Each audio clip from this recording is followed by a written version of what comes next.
Well, hello everybody, and welcome to another edition of Hit the Pacecar. Whether you're watching on YouTube or listening on Spotify, we would appreciate a follow, like, comment, subscribe, share, do whatever you need to do.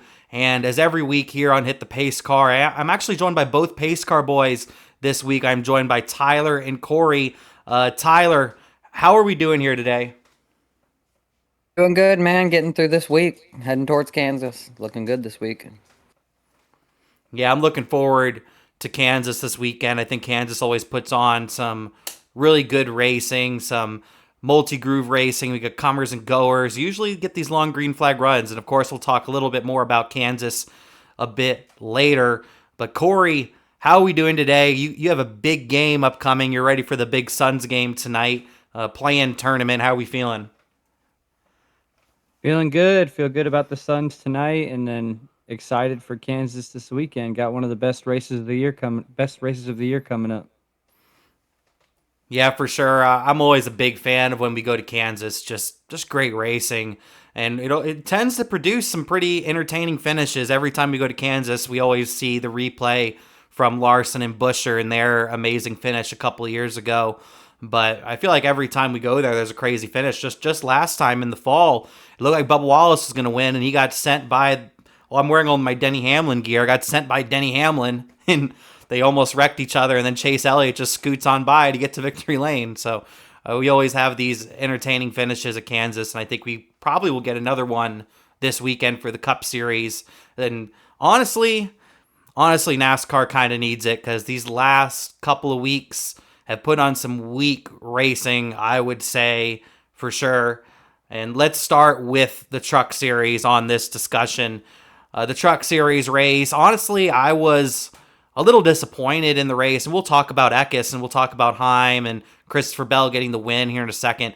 But the race overall, it was honestly a theme throughout the entire weekend, was there wasn't a lot of tire fall off, not as many comers and goers as you would think. It kind of puts strategy on its head where if you took no tires or two tires, even with having many laps on your tires, it didn't really make much. Tires didn't really make much of a difference really all weekend long. So honestly, I was expecting the Truck Series race to be a barn burner at bar minimum. I'm not super surprised about the O'Reilly in the Cup, but the Truck Series was honestly not all that entertaining of a race. Was completely dominated by Christian Eckes. You had Heim and Honeycutt and some other drivers coming on late. But overall, not all that entertained in the race. Cory, what were your thoughts on the Craftsman Truck Series race we had at Bristol this past weekend? Low key disappointing. I think you did a good job hyping it up with all the drivers that were going to be in it next Yeah. last week, and I was so excited for it. And it was like there was no passing at all, and there was no tire fall off, and it was it was just very underwhelming for the amount of stars that were in the field for the product that ended up being on the racetrack. Like, especially with a night race. I don't know. For me, I was very disappointed. The result was good. You know, it was a good storybook ending for to see Stuart Friesen get a win, but the uh the race itself was kind of boring. Yeah, I would agree. Overall, just wasn't that entertaining of a race, and I even forgot to mention that we had a super star-studded field out there, and honestly, none of those Cup Series drivers were really competing for the win throughout the night. I think Chastain ran pretty well throughout the night. He got a top five. Bell had like a top five car all night. He ended up winning the race, and we'll talk about that here in a second. But I didn't feel like he had a race-winning truck as well. The three Spire trucks were all Cup Series drivers. You had Kyle Busch, Carson Hocevar, and Daniel Suarez.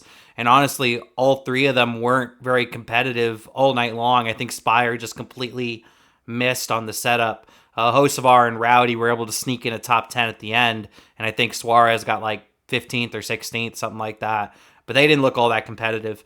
Tyler, how did you feel about the Truck Series race as a whole in Bristol? Definitely needed tire fall off. I mean, other than that, it was a pretty decent race. Not every race is going to be a barn burner, but That's true. that one definitely needed some tire fall off to make that race work. I mean, other than that, it wasn't a horrible race. We've seen worse.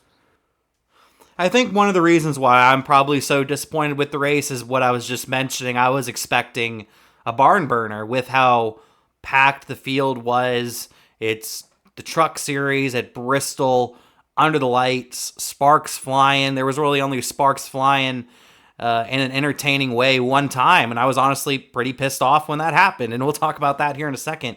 But overall, just wasn't very into the truck series race this week, and I think it's also just things lumping up because we had such a. I think I told y'all a couple weeks ago. I've never been so excited to be a NASCAR fan. I would say a month ago, but over the last probably like 3-4 weeks, we haven't really had great racing. I mean, Rockingham was okay, but it wasn't great. It was okay. One of the main reasons why it was pretty good was because it's Rockingham. It's a track we haven't really seen all that much. It's a returning old track. But Martinsville wasn't very good for a NASCAR weekend. Bristol wasn't very good for a NASCAR weekend. So I think it's just kind of building up here for at least for me. I think it's at least building up for me where I'm just not enjoying the product we're having right now. But let us know your thoughts in the comments. How did you overall feel about the Truck Series race at Bristol? All right, let's get into that moment I was just kind of briefly going over there a second ago. And that's where the sparks began to really fly. It was Eckes versus Cory Heim, and these two have a little bit of history. It's not any sort of crazy history, but they do have a little bit of history with one another. Before I really go into what had happened, I do want to commend Cory Heim on his interview, because I personally would have buried the living shit out of Christian Eckes. I would have buried the crap out of him. I would have been more like Caden Honeycutt in his post-race interview compared to Cory Heim at the end of this thing. But if you missed it, what had happened was going into turns 1 and 2, Eckes looked like he just right hooked Heim into the wall. I do think it was intentional. I do also think that right when Eckes did it, he probably immediately regretted it, as most drivers do. I don't think all of them do, but I think most drivers immediately regret it when they do something like that. He was getting payback on Cory Heim from sending him in the corner before. Heim had gotten into his bumper actually a couple of times in the prior laps. And I think Eckes just kind of had enough of it. And he had the dominant car, and he didn't want to potentially lose the race off of something like that. So he ended up hooking Heim into the wall, taking out Heim, ending his day, also ending Caden Honeycutt's day. Two drivers that I think really could have competed with Christian Eckes to win this race. Christian Eckes was for sure the dominant truck, so I get why maybe he could have been upset in the moment. But to me, it looked intentional. Heim didn't think it was intentional. Eckes has denied that it was intentional. Honeycutt, from his post-race interview, he seemed to have think it was intentional. And most people on social media, on X is what I'm mainly referencing, on X or Twitter, whatever you want to call it, they all really thought it was intentional. And I want to get the Pacecar boys' thoughts on this, and then we'll talk about Seabell here in a second. But I guess I'll start with Tyler on this one. How did we feel about this Cory Heim, Christian Eckes incident? Did you think it was intentional, or do you think people like me are just looking too much into this and then that he was just trying to drop in behind him? I think with Cory, I think we're a little bit sensitive because at first I was yelling the same thing. It was completely on purpose. But the more I watched that incident, it was a racing incident. Cory drops down. He's already there. There's a lot happening in that moment that we don't expect Cory to make any mistakes like that with, and he did. Unfortunately, he drops down and Eckes is there. There's nothing you can do about that situation. It is just what it is. Cory, I'll give the same thing to you. How did we feel about that incident with Christian Eckes and Heim time? Do you think it was intentional? Do you not think it was intentional? What were your thoughts on all that? I think it was a mix of both. I think in the spur of the moment, he wanted to get down, but he also was more aggressive than he wanted to be. I think he was irritated for getting pushed like 2 times in a row by Cory Heim to get out of the way. And when it happened that second time, he was like, okay, I'm going to dump you. And I don't think he meant to wreck him the way he did. I think he meant to push him into the corner, probably harder than Heim was doing, to get him out of the way and be like, hey, how do you like that? Like, how do you like the taste of your own medicine type of move? and he got too aggressive and he wrecked him. And that's honestly my opinion on it, whether it was intentional or not. I think you could read between the lines there and say it kind of was, but he didn't mean to do it that way. And yeah, like Tyler said, it was a racing incident. It happened. It didn't happen the way Eckes wanted it to, and it ended up destroying Honeycutt and Corey Heim's day. So I was irritated in the moment, but like thinking about it, I just think he made a mistake before wrecking him or before pushing him out of the way. Yeah, and if some of you heard Corey Haim's interview, he kind of was mentioning something very similar to that he felt that Eckes was just trying to get to the bottom as quick as possible behind Heim. That way he can send him into the next turn. That's what Heim thought. He thought that Eckes was going to try to send him into the next turn, and he said that would have been fair because that's what he did to him. And that's what he thought. So I guess that is a fair argument. I don't know, if you're a professional race car driver and no one comes over the radio telling you you're clear in that sort of situation, I could maybe give a little leeway on saying maybe it wasn't intentional, but at the same time, he definitely didn't give a shit in that moment. And I think that's the way I'm looking at it. It may be like a comparison would be maybe it wasn't murder, but it was more like manslaughter, where he really just didn't give a fuck. He was like, all right, if he wrecks, he wrecks. Oh, he wrecked. Oh, man, didn't mean to do that. And he might have not mean to do that. I don't know. I looked at it as intentional personally, but let us know your thoughts in the comments. How did we feel about the incident with Heim Time and Christian Eckes? I feel like we have three differing opinions on this to a certain degree. I think Cory and Tyler's opinion are very similar, but in slight differences, and then I'm all the way on the other side, I would say. But let me know your thoughts in the comments. How did you feel about the incident between Corey Heim and Christian Eckes? Anybody at fault? Was it intentional? Let us know. All right, let's briefly talk about the winner. I don't think there's really a lot to talk about here with Christopher Bell.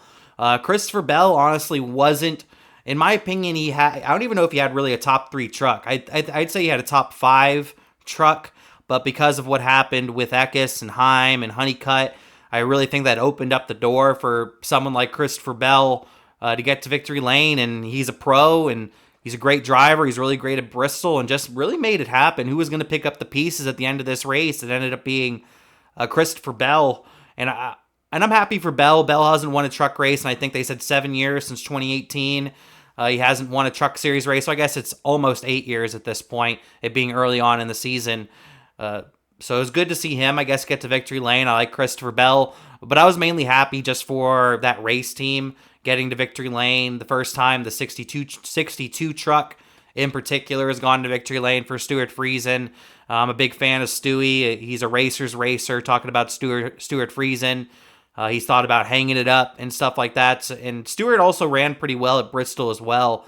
And to see his race team go to victory lane, I think is just really cool. Not just for Stewart Friesen, not just for the members of that team, but this truck is a truck that's running. I think they're trying to do all the races this year with different drivers. Like we've seen John Hunter Nemechek in the car, we've seen Christopher Bell in the car, but I think this win benefits a young driver like Michael Christopher Jr. and some of these other young drivers that can get into that truck because they know that's a winning truck right now. That gives them confidence, that gives the team confidence. So I think that really helps the young drivers as well that are going to get into this truck. I don't want to get the boys' thoughts on this because honestly, there's not really a lot. I feel like there's more to talk about when it comes to Stewart Friesen and his race team than Christopher Bell in this sort of scenario. But I want to get the boys' thoughts nonetheless. I'll start with Tyler on this one. Tyler, how did we feel about Christopher Bell getting that win for Stewart Friesen? I'd say probably a pretty great moment for that 62 crew. A lot of those guys have never won a race before, so I'd say it's pretty cool for them.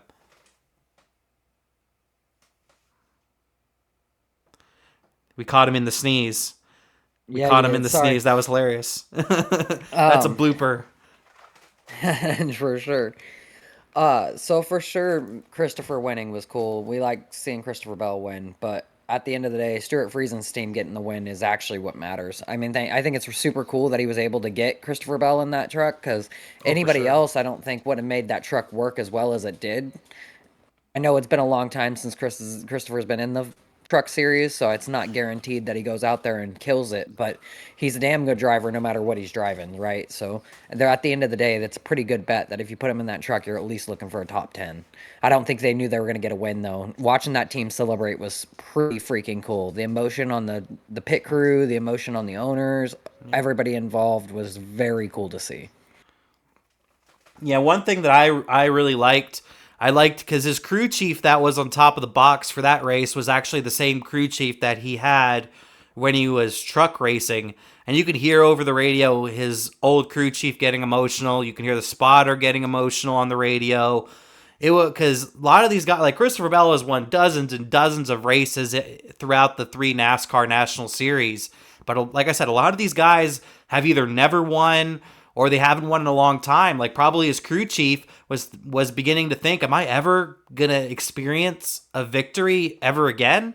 And here comes Christopher Bell, his hero, coming down into the truck series and helping that team get a win. So I think it was just a really great moment for that number 62 team for Stuart Friesen.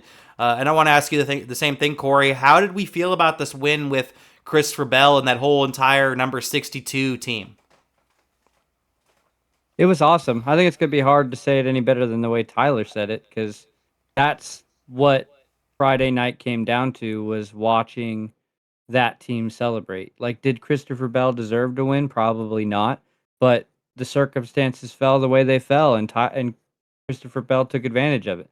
And yeah, but seeing that team celebrate, seeing the emotion that they all shared, like those are the moments that NASCAR is made off of. Seeing teams get a win when they're not expected to, or when they don't have the equipment to do it usually.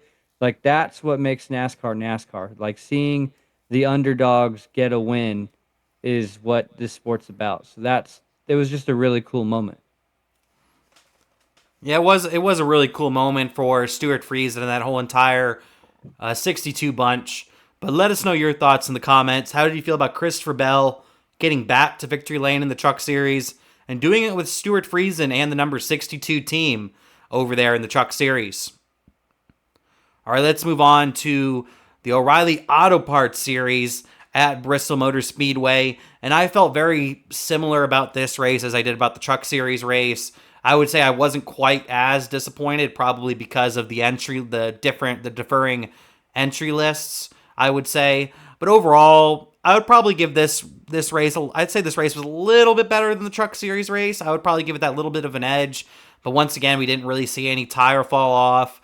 We did see some good runs throughout the day. Brennan Poole was running pretty well throughout the day.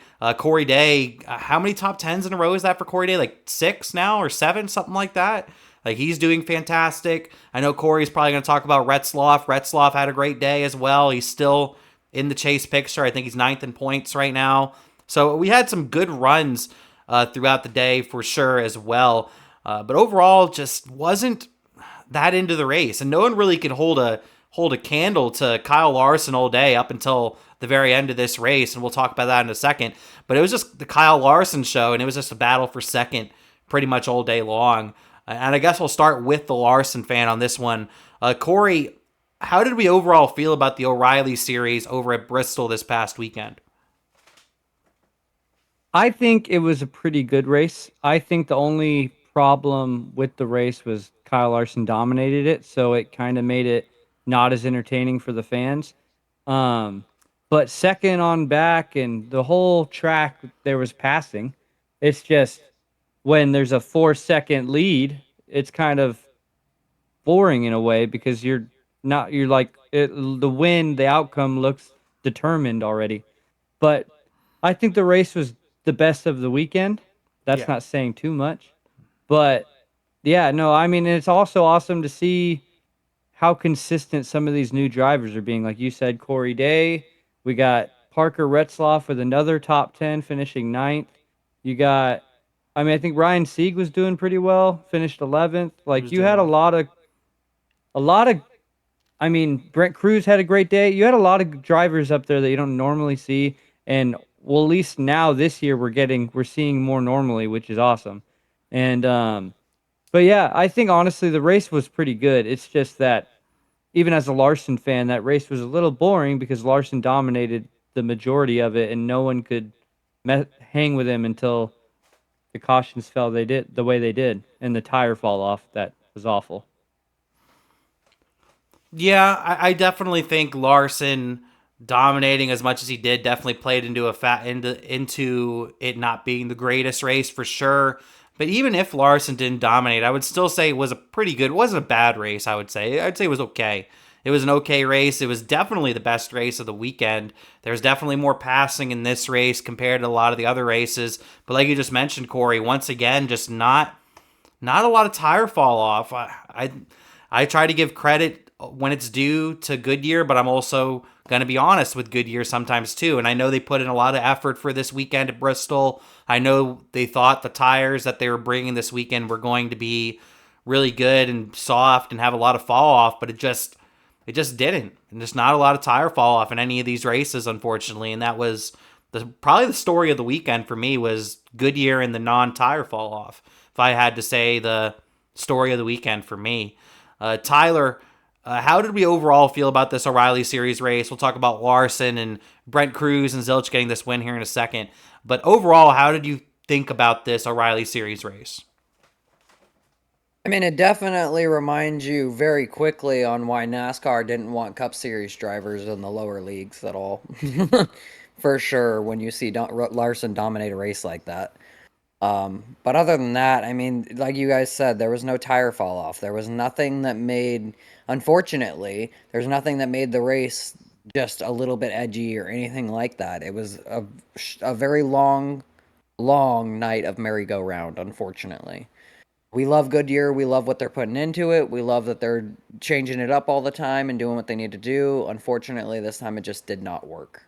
So it led for a very, very long night. Yeah, I would agree.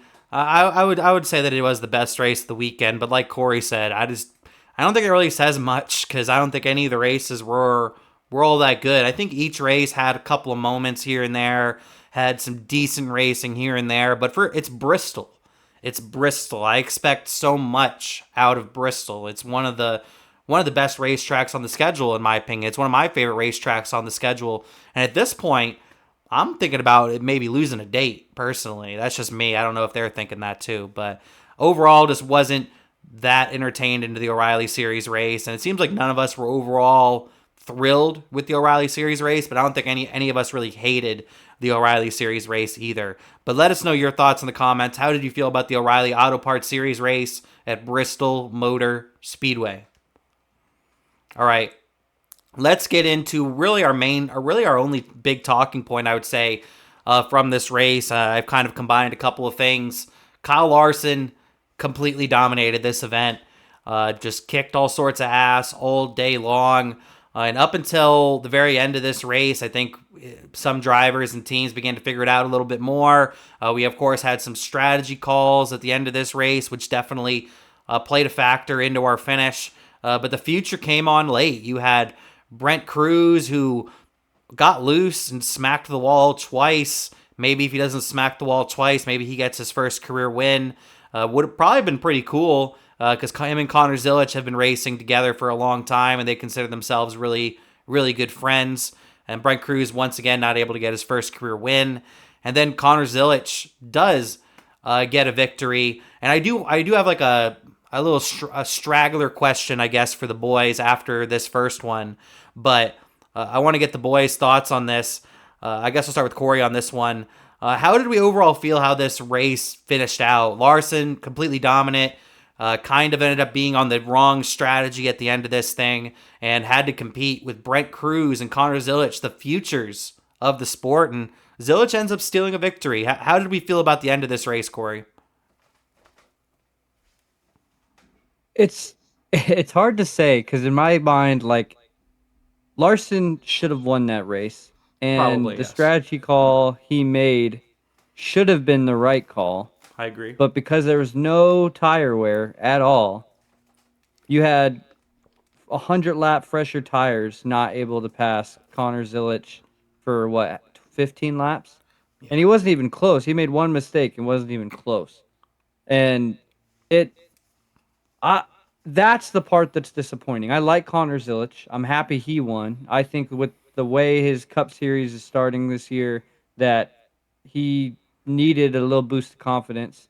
But yeah, Kyle Larson should have won that race. I mean, I'm not being bitter about it at all. It's just, if you're being real, he had the best car by a mile the entire day, then got fresh tires with 15 laps and was there with like 10 laps to go and couldn't get around or couldn't pass Zilisch.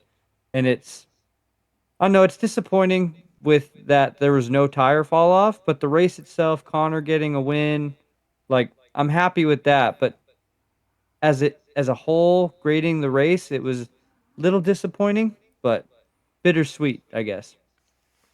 Yeah, I would agree. The tires were definitely a big issue at the end of that race because I agree 120% that Larson had the best car, should have probably won that race, and I think he made the right pick call at the end of that race. I feel like he made the right pick call at the end of that race, and he had to face a very similar situation on Sunday as well. And I feel like that was the right pick call there as well.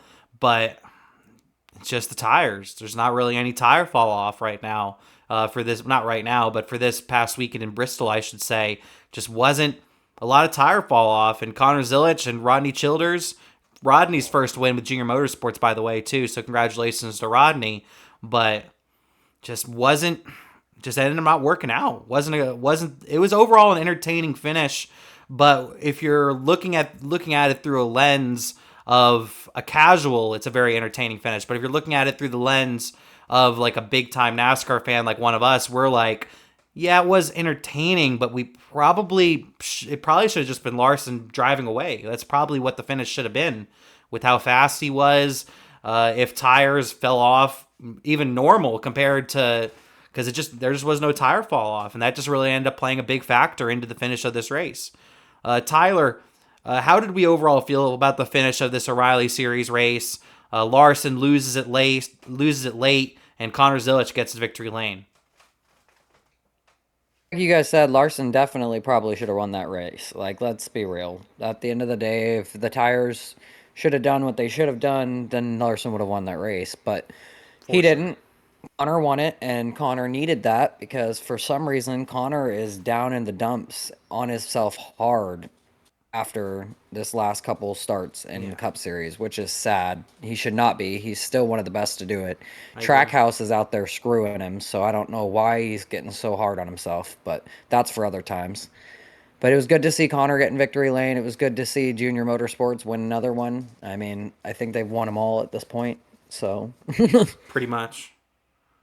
Yeah, they've won them. It's just the Junior Motorsports show. Yeah, they've won almost every race so far this season. And both of you kind of touched on it a little bit there, because I said I was going to have a little straggler question that I came up with when I was talking. And that straggler question is about Connor Zilisch and his confidence. Because I don't understand. I mean, I guess I kind of get it. He's not getting the best finishes right now. But in my opinion, he doesn't have the right people in his corner right now. There's no reason he should be, because I heard him in that interview and he was like, oh, I guess I can still do it. I guess I can still win. I'm like, what? And I saw him make comments on Sirius XM radio that was also very similar as well. And I'm like, what? Does Connor Zilisch know who he is? I don't know if he knows who he is right now. This is like if Kyle Larson came out right now and was like, man, I don't know if I can do it, because he hasn't won a Cup Series race in a year. It's like, oh, I don't know, I might suck now. I don't know. Like, that's like the equivalent of that. I mean, I guess I get it, but it worries me. It worries me quite a bit. And if anybody listened to this week's edition of Car on the Hauler, I kind of went into a whole spiel on how I'm really worried about it, because we've seen it with many drivers over the years. Once they lose their confidence, they end up just really sucking. Like, I think Bubba Wallace is one of the prime examples. And one of the reasons why you see Bubba Wallace have a lot more success now is because he doesn't get so into his head. He doesn't play all those scenarios in his head and thinks he sucks and this and that. He thinks he's a really good driver now. But at one point, especially early on in his Cup Series career, if Bubba Wallace would put 2 or 3 bad races together, I would expect him to suck ass for the next 3 or 4 months until he gets out of that hole that he's in. And it's just, I'm very worried about Zilisch, him going into that sort of hole where if he doesn't win races and he's not competing for wins, he's just all of a sudden going to be so down on himself, and maybe he never reaches his potential.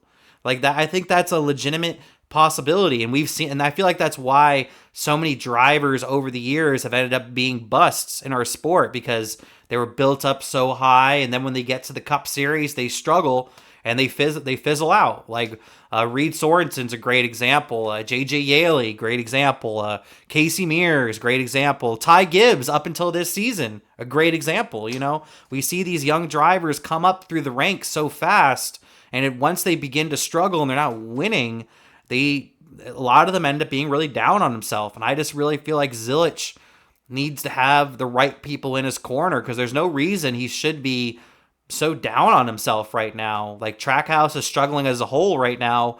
He should be looking at what the other drivers are doing. Or is Chastain out there competing for wins? Fuck no. Chastain's barely competing for top 10s. Shane Van Gisbergen, he's barely competing for top 15s. He's been in the Cup Series for over a year now. And Zilisch, he's around 20th to 25th when it comes to speed. At times closer to 30th. But he has no experience in these cars. He's also not racing for a Hendrick or for a Penske or for a Gibbs or even a 2311 at this point. So I don't think Zilisch should be so hard on himself, but I really want the Pacecar boys' thoughts on this. I'll start with Tyler, because Tyler kind of went into his thoughts already on it a little bit, but he can flesh them out a little bit more at this point. Tyler, you've been watching NASCAR your whole life like I have. We've seen these drivers that have so much confidence coming into the Cup Series, and then they end up fizzling out and don't end up becoming. I think your driver, the driver you have in your hat right now, Noah Gregson's kind of dealing with that as well. He's a name I forgot to mention as well, he actually ran pretty good on Sunday. He should be happy about the way he ran. But Tyler, how are we feeling about Zilisch? And it's disappointing. We keep having all of these arguments and all these fights about not having personalities in NASCAR. We get amazing personalities like Noah, like Connor, that should be put in the best equipment possible in NASCAR for the mere fact of our sport. Nothing else. Nothing else should matter than the fact of our sport should have the best people and the best equipment. And they're the best people. They're the biggest personalities. They have the best fan following. They have it all. When you go to the track and you're there in person, when you're actually meeting these drivers, when you actually get to interact with them, it's very easy to see who is an actual star and who's just there driving a race car. And those two people are stars. They should have the best thing that they can have on the track, and both of them are being left completely screwed. I mean, Noah's been tossed around to three different rides now? I don't even know how many different rides. Three. In 3 different rides in 4 years or whatever the hell it's been. It's the saddest thing. He came out of Junior Motorsports, the biggest driver in NASCAR, 100%, and should have been treated as such. Because he still has that personality. He still has that fan following, and yet we're still not doing anything about it. We're all jumping up and down for Cletus and acting like that's a huge thing, but yet we're not doing that for our own drivers that are very few in the sport that we have. We need to be doing that for. Connor's another one. Connor should be giving everything that he needs to be the biggest star in the sport. He is 100% the best driver we have out there. He's better than Kyle Larson. He's better than all the rest of them when it comes to his potential to go further on. So he needs to be given more. It's unfortunate we have a driver that's that good out here feeling that way, and that's 100% on Trackhouse. I mean, Ross, they did this to Ross. Ross was another huge personality that they let Hendrick come in and stomp on him and put him in his place and do all these things for no reason. It didn't help anything. It took the fun out of Ross, and now Ross is out there running 27th. Woo! So what we're doing is it's not helping anybody. Yes, Ryan Blaney's great. Yes, Kyle Larson's great. Yes, Denny Hamlin's great. But none of those 3 guys bring a personality that anybody cares about. If we care about our sport, we need to get these guys in the best rides we can get them in. Yeah, I agree with a lot of what you said. I remember when Gregson was coming out, everybody thought he had the best personality. He was one of the best young prospects in our sport, and that's one of the problems too with the Cup Series right now is it's kind of hard for a lot of these drivers to really get into a quality ride, because a lot of the quality rides are just taken up year after. There's only so many. There's only so many quality rides, and I like to use the Ty Gibbs example pretty well here, because even Ty Gibbs, a driver, and I've seen it, and I think we've all been pretty harsh on Ty Gibbs, but even I would have to admit the things I've seen on social media for Ty Gibbs over the last, I don't know, like 9 or 10 months, I would say, or it's pretty distasteful, because I see things like, oh, Ty Gibbs, if he wasn't a Gibbs, he'd be flipping burgers and he'd be doing this and he'd be doing that. And it's like, dude, he won his first ever Xfinity Series race. In his first ever start, he won on a road course, Daytona road course, for Pete's sake. He won his first ever race, and he kicked ass in the Xfinity Series. And when he got to the Cup Series, he struggled. You know why? Because the Cup Series is hard. Look at Joey Logano. Joey Logano was ass cheeks. Joey Logano was the best young prospect NASCAR has probably ever seen up until maybe Connor Zilisch. They called him the best thing since sliced bread. When he got to the Cup Series and he got to Joe Gibbs Racing, he was running 30th in points. He was running 35th every single week. And he won only one race at Joe Gibbs Racing on legitimate skill at Pocono. And then, of course, his first career win came because of rain at New Hampshire for Joey Logano. So he's another example as well. No matter how good you are, if you're not confident in yourself, you're going to lose a couple of tenths right there. And a couple of tenths has you go from 5th to 30th. That's just how it is. And Trackhouse obviously isn't doing Connor Zilisch any favors right now either, because they're just not. They haven't been very good. They haven't been very good as a race team. I really like the way Trackhouse is ran for the most part, and I really like their style and this and that, but they just don't have the speed right now. Cory, what are your thoughts on this Connor Zilisch situation, on him just being really down on himself? I think a lot of it, I think the expectations were too high, not for his career, but for year one. And I think I talked about it a little bit last year, because I didn't say he was going to have a bad year, but I said that I wish he would have got some Truck Series opportunities, because being good in the Truck Series like Cory Heim, I think is going to Pay off. flow better into pay off better in a Cup Series ride, because they drive similar.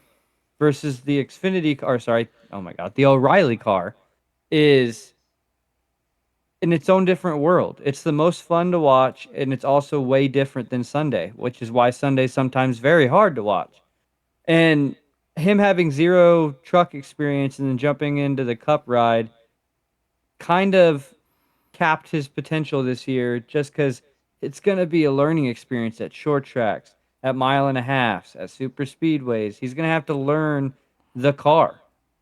And I think the only racetrack where we're confident he's going to finish well this year is the road courses. Like, he's just one of the best ever one of the best in the series at road courses. So yeah, I think a lot of it, and then Kyle, you kind of hit what I was going to say, is that he needs to have somebody in his corner saying, everybody went through this. Everybody went through this. No one went year one, I'm the best in the world, I'm winning multiple races on Sunday. I'm like, Kyle Larson wasn't considered the best driver in the world until he was with Hendrick. yeah. You know what I mean? Like, it wasn't like everyone just went straight to the moon on Sunday and were winning races multiple in their first year or two.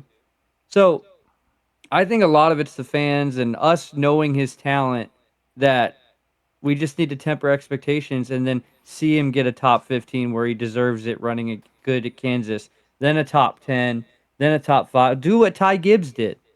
Ty Gibbs year one, we were like, wow, that's kind of a disappointment, because he's in the best equipment. And then this year, he's just been consistent and got to win. Like, I'm more, I hope he has somebody in his corners like that is cheering him up, and saw that interview and said, like, all of us went through it. It's not just you. And hopefully he takes that and he keeps his personality, and, we're going to, I still say we're going to see him win one this year. I think he has to win a road course this year. It's going to happen. But I hate to see that interview where he's bashing himself and losing confidence. The only other thing I will say is he needs to learn how to celebrate, because he needs to put that car in park when he's trying to get out of it. We need to remember, like, He went from falling off the car to not putting it in park. He's going backwards, guys. He needs to learn how to celebrate again. He doesn't. He doesn't know how to celebrate. That freaked me out. That freaked me out. I forgot to even mention that. He pops out the roof of the car, and the car just starts moving, and it looked like for a second there he was thinking about, fuck it, I'm just gonna climb out anyway. That's what it looked like he was about to do. And then he was like, you know what, I probably should put it in park. Oh, he scares me. He scares me when he celebrates. At this point I don't want him to celebrate. I just want him to celebrate from the car. I don't want him to get out of the car. Just drive the car to the next race. Or something like that. Like, geez. Just get out of the car like a robot. You know what I mean? One move at a time. They need to like extract him from the car. They need to put the jaws of life on him every time. Like, they need to extract him from the car every single time he wins, because he freaks me out with that. But let us know your thoughts in the comments. How do you feel about Connor Zilisch? Honestly, not showing a lot of confidence and being a little bit down on himself from the way he started this year. I think we've all had some really good points out there, and I would personally say, out of all those drivers that we all kind of mentioned, like your Joey Logano's, your Ty Gibbs, your Reed Sorensens, your JJ Yaleys, all those drivers were at better teams than he's at right now. And I'd say Zilisch is doing better right now than they were doing at this time in their career. So I don't think Zilisch should be so down on himself, and probably should get some better people maybe in his corner. I don't know if he has the best people in his corner right now, it sounds like. But let us know your thoughts in the comments.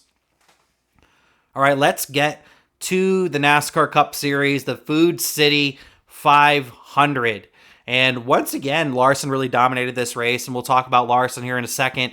But overall, once again, the tires were the story. The tires were the story, I would say. Again, we didn't see a lot of tire fall off. We saw deferring strategies throughout the day. We saw some drivers not, like, look at Todd. I remember Todd Gilliland. He didn't take any tires, and for some odd reason ended up hanging out in the top 5 and ended up finishing 6th. So honestly, Front Row Motorsports as a whole looked pretty good in Bristol. I do want to give a shout out to them. Zane looked really good. At one point, I saw Noah Gragson making a pass on Chase Elliott for 10th. I was like, wow, Front Row is looking good today. Gragson didn't end up getting the finish I feel like he probably deserved, but Todd Gillen ended up getting 6th place. Zane Smith had a good run, so good for them, I would say. But one of the main reasons Todd Gillen, I just mentioned it, got in that position was because of strategy. He didn't take any tires, and it was all just about the clean air. Clean air was king. Clean air was 100% king in this race. I want to get the boys' thoughts on this, and I'll start with the Gregson fan of Tyler. Tyler, overall, how did we feel about this Food City 500? Anything really stand out to you in this event? I mean, it was great to see Noah running as far up as he was, as long as he did. Like you said, everything turned out to be strategy. I feel like it would have been a lot different if the tires were different. Oh, I agree. If we had the tires like we had, I think 2 springs ago when it was getting shredded up like cheese in a cheese grater, I think we would have definitely had a much different race for sure. I also kind of want to give a quick shout out to Riley Herbst, because he looked really great as well. He was running top 10, qualified top 10. I think he ended up getting like 14th or something like that. Didn't quite get the finish he probably wanted. But congratulations to Riley Herbst. I think he ran really well all day long, and we'll talk more about Herbst here in a second. But Cory, how did we overall feel about the Food City 500? I mean, other than Ty Gibbs, Kyle Larson, and Ryan Blaney, the race kind of sucked. Like, to be honest, that's my honest opinion. Like, there was no tire fall off, and it's extremely hard to pass. And if you got a lap down, you weren't getting it back. And I don't know, it wasn't Bristol. It's not the Bristol that we like. It's not the Bristol that we were hyping up last week. It was just you 1 through 3 are the only cars you care about, because that's the only cars fighting for the win, and everyone else is just staying in line. And the part that I think infuriates us the most is that the Todd Gilliland strategy paid off. Not because of Todd Gilliland, not because of the call, but because having 100-lap older tires kept you in the top 4 for another 60 laps or 50 laps or whatever he was doing, and then he finishes, I think, fourth in stage 2, 6. Oh, and then he went to finish sixth. Like, yeah. which is awesome for that team. It's a great call, but it shouldn't have worked. Like, no tire fall off. We went from 2 years ago not being able to go 30 laps on the tires to we can go 140 without getting passed is ridiculous. That's the disappointment. I'm happy Ty Gibbs got a win. I'm happy Kyle Larson ran well. I'm happy Ryan Blaney almost pulled off a win, even though his crew chief or his team really didn't want him to. Like, the other than those 3 cars, the race there wasn't any racing in my opinion. I know battling for 20th and passing the lap cars, like, that's where all the action took place. But as a fan watching on TV, it was just those 3, and there was no tire wear, which was disappointing. Yeah, I would agree. I would say the first stage of that race, obviously the ending got pretty entertaining because it's the finish of the race. The finish is always going to be the most entertaining part of the race, whether you agree with the finish or not. It tends to be the most entertaining part of the race. But other than like the very end of the race, I'd say the beginning portion was probably the best part of this race. And I would agree with most of what you said, Cory. I don't think the race was very good. I would probably say it sucked too. I would probably agree with that. But the first portion of this race wasn't too bad because we didn't have all the rubber stick on the high lane yet. So the high lane wasn't quite the dominant lane as it ended up being later on in the event. The only because by the end of this race, the only driver that was able to make the bottom lane work was Ryan Blaney, and that was probably because he was the best car, and he was the only one that was able to make that bottom lane work by the end of this race. It was just so top dominant, high side dominant, all pretty much the whole race. Overall, just wasn't. It was kind of a snooze fest, but honestly, wasn't super surprised, especially with how the rest of the weekend looked. And I saw before the Truck Series race started that Bob was like, "Well, these are Goodyear brought the same tires for the trucks, so Riley and Cup. These are the same tires that they're going to be using all weekend." I'm like, "Shit, if the Truck Series race is racing like this with no tire fall off, I can't imagine how the Cup Series race is going to be." And there just wasn't any tire fall off. I've said it before, and the story of the weekend was Goodyear and no tire fall off. Like that's gonna be the name of the episode. Goodyear and no tire fall off. That's gonna be the name of this week's episode because that was just the story of the weekend, and it just plagued for a very disappointing weekend as a whole, unfortunately. But let us know your thoughts in the comments. How did you overall feel about the Cup Series race at Bristol, the Food City 500? All right, let's get into our Rowdy discussion. Kind of a painful discussion for me. We'll get the rivalry stuff out of the way first, then we'll talk more in depth about Rowdy. Because Rowdy did have a little bit of a thing go on with Riley Herbst. Riley Herbst spun Kyle Busch earlier out in the event. I don't think Herbst wrecked him on purpose, but the way his crew chief, I think it was his crew chief that came over the radio and said, like, pretty much said, get him out of the way. He would do the same to you. I don't think Herbst was trying to wreck him, but I do think Herbst was trying to move him out of the way. And Kyle Busch, in my opinion, intentionally wrecked Riley Herbst at the end of this race. It's not something that Kyle Busch is going to get fined for or this or that because he made it look a way where it didn't seem intentionally. You can make the argument, that you could say that it wasn't intentional. But in my opinion, Kyle Busch intentionally wrecked Riley Herbst at the end of this race, which was what ended up causing a green-white checkered finish. So I didn't really agree with the timing of Kyle Busch wrecking him there. That really could have fucked up the finish of this race, and we could have had just a complete shit show at the end of this thing. Luckily, we didn't. Luckily, we didn't have everybody wreck each other after this, but I was kind of worried about that at the time. I don't know. I don't know if this rivalry, that's kind of the question I have for the boys this week, is I don't really know if this rivalry is going to really have legs, because I didn't see either of them really talk about the incidents afterwards or anything like that. Obviously, I heard all the radio chatter with Kyle Busch and his team, which was toxic, I would say. Just not a... It doesn't seem like it seems like they don't really have any chemistry over there, Jim Pullman and Kyle Busch. And we'll talk more about that in a second. But I want to get the boys' thoughts just on this Herbst Rowdy rivalry. I'll start with Cory on this one. Do we see this Herbst Rowdy rivalry really going anywhere? Two kids from Las Vegas. Do you see anything happening between this? Not at all. I think it was settled on the track on Sunday. Agree. I think Riley definitely bumped him intentionally. Did he mean to spin him out? I don't think so, but it happened. And Kyle Busch got his revenge. He literally was like, "Well, you're not going to do that to me," and he got his. I think it ended Sunday, and I don't. I think more of the conversation is RCR and how terrible they've started this year, and especially that 8 car and that radio that between the crew chief and the spotter and a little bit of Kyle Busch. Kyle Busch wasn't really talking. It was more the crew chief wigging out, in my opinion, like Yeah, just super frustrated. That was more of a conversation because I think like for sure. the writing on the wall, unless they just completely turn it around, the writing on the wall is that there's going to be a lot of changes in that team. Yeah, the writing is on the wall. I didn't like listening to the radio, and I think Jim Pullman's a really great crew chief, and he's a really smart guy. He's been the crew chief for Allgaier for many years. His family has been a big part of racing for many years as well. His dad's a local short track legend.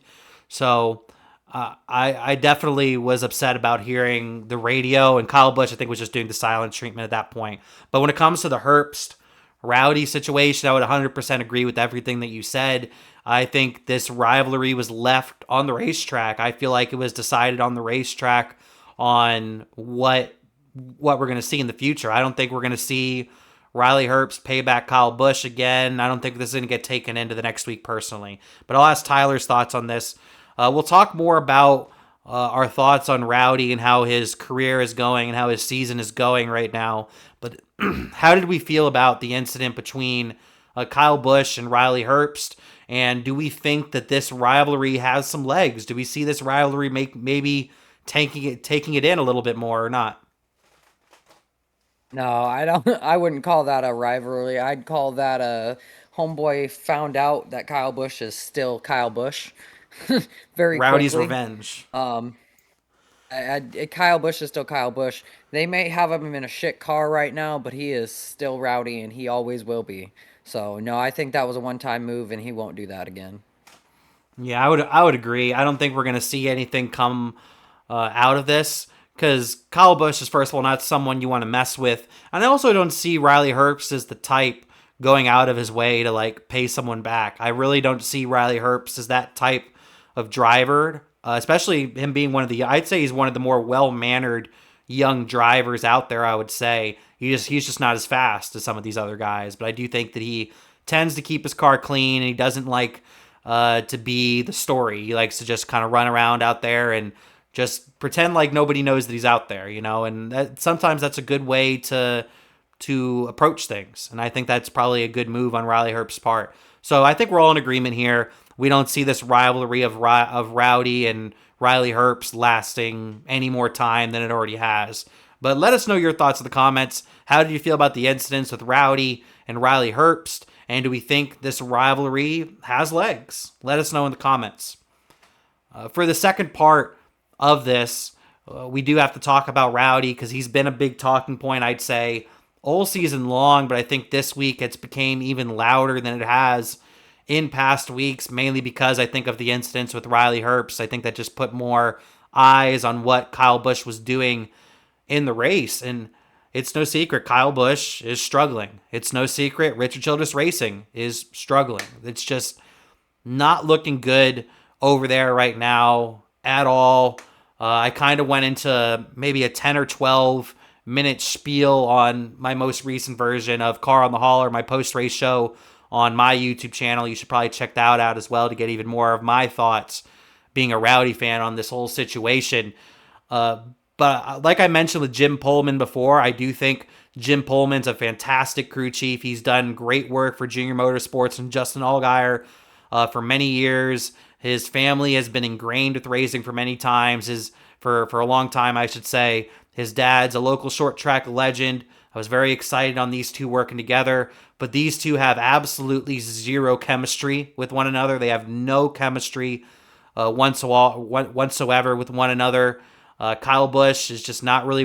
Kyle Busch seems like he has just no chemistry with RCR. He doesn't seem like he even wants to be there anymore. With the way his interviews go, with the way you hear him over the radio, I don't hear any fire. I hear zero fire. I don't, because That's when I get worried about Kyle Busch. When Kyle Busch is getting angry on the radio saying this car sucks, this, that, him doing the silent treatment in this race makes me feel even worse about Kyle, that he might even be he might have already given up on this year. I wouldn't, knowing Kyle Busch, he might have already given up on this year, which is just very, very unfortunate. It is a contract year. I don't think he's coming back to Richard Childress Racing. I think his career with Richard Childress Racing is over. But the issue is, where the fuck does he go next year? He's not going to race for Hendrick in the 48 car. That's not going to happen, especially with. He's not going to race. He's not going to race for Hendrick. It's just not. It's not going to happen, especially with the way he's been performing. Plus, they have Cory Day in the wings. They have Raja Carruth in the wings. They have a couple other drivers that they can maybe call up. They probably prefer over Kyle Busch in that car as well, which is very unfortunate, but it's the truth. It's just me being a realist. I think the 48 car is a pipe dream at this point for him. I think possibly his best and only options that he could have, and he might not even have these options. I really think the two options on the table potentially for him would, I have heard the rumors that Michael McDowell might not be back at Spire next year, so maybe he jumps into the 71 car, which would make a lot of sense. He's had a relationship with Daniel Suarez for many years. He was teammates with him. He also sold his Truck Series team to Spire Motorsports. He has a very, very close relationship with Jeff Dickerson over there at Spire Motorsports. And he's obviously been racing for Spire Motorsports in the Truck Series in a couple of races this year, plus last year. So I could definitely see that happening. I could also, the only other thing that I could see him legitimately being somewhat of a contender, and it would probably have to be a couple years down the road until he actually becomes a contender. But I can see him joining Kaulig Racing and getting ahead of Dodge coming into the Cup Series, because Dodge have talked about going to the Cup Series in 2027. I think the more realistic thing is 2028.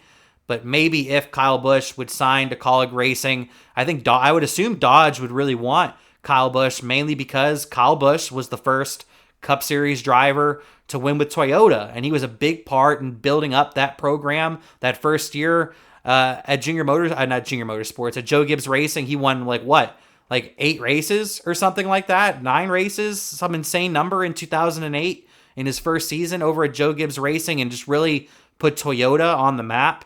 And I think Dodge would probably want a driver like that. Plus, Kyle Busch has raced at Kaulig Racing before in the Xfinity Series, when it was called the Xfinity Series, when Kaulig actually had a team in the Xfinity Series, now known as, of course, the O'Reilly Auto Parts Series.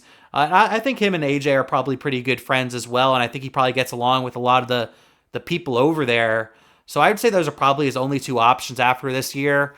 But Kyle Busch has not been good in the next-gen car as well. He wasn't good in the next-gen car even when he was at Gibbs.